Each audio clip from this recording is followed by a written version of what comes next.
Bienvenue dans cette vidéo tuto, je vais vous montrer comment on peut accéder aux données d'un fichier de sauvegarde DAS. Le format de fichier s'appelle .duf, mais en réalité c'est simplement une archive zip. Et donc le contenu texte, qu'on peut aller modifier à la main, est contenu dans cette archive zip. Donc on a cette scène qui s'appelle test, et son fichier de sauvegarde est ici test.duf. Donc pour ça il va vous falloir 7zip, donc je vais vous le montrer ici. C'est un petit programme de compression et de décompression qui est open source et gratuit.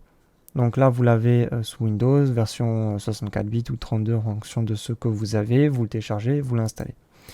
Maintenant que c'est fait, vous faites un clic droit ici. Vous avez ici une ligne qui s'appelle 7zip. Et là, on va cliquer sur extraire vers et le nom du fichier. Comme ça, il a exactement le même nom que le fichier sauvegarde. Comme ça, on ne s'y perd pas. Là-dedans, on a un fichier qui n'a aucune extension. En réalité, c'est un fichier texte. Là, si je fais ouvrir avec VS Codium, qui est un éditeur de texte, qu'est-ce qui se passe? Là, on se trouve avec toutes les lignes de texte. Et tout ça, c'est ce qui permet de générer votre scène, de savoir quelle est la couleur, quel est le shaders d'une surface, quels sont les éléments présents dans la scène, où sont placées les caméras, les éclairages, etc., etc., etc. Donc, vous pouvez maintenant modifier tous les éléments. Et une fois que vous avez terminé, vous allez ouvrir cette fois-ci, et non pas extraire, donc on va faire ouvrir archive.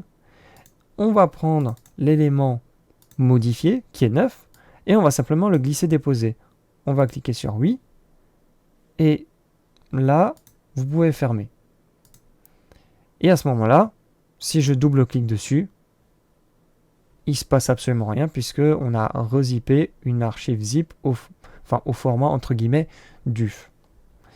N'hésitez pas à laisser un pouce bleu ou un pouce rouge, à vous abonner, à partager cette vidéo et évidemment moi je vous retrouve pour d'autres vidéos tuto. A plus.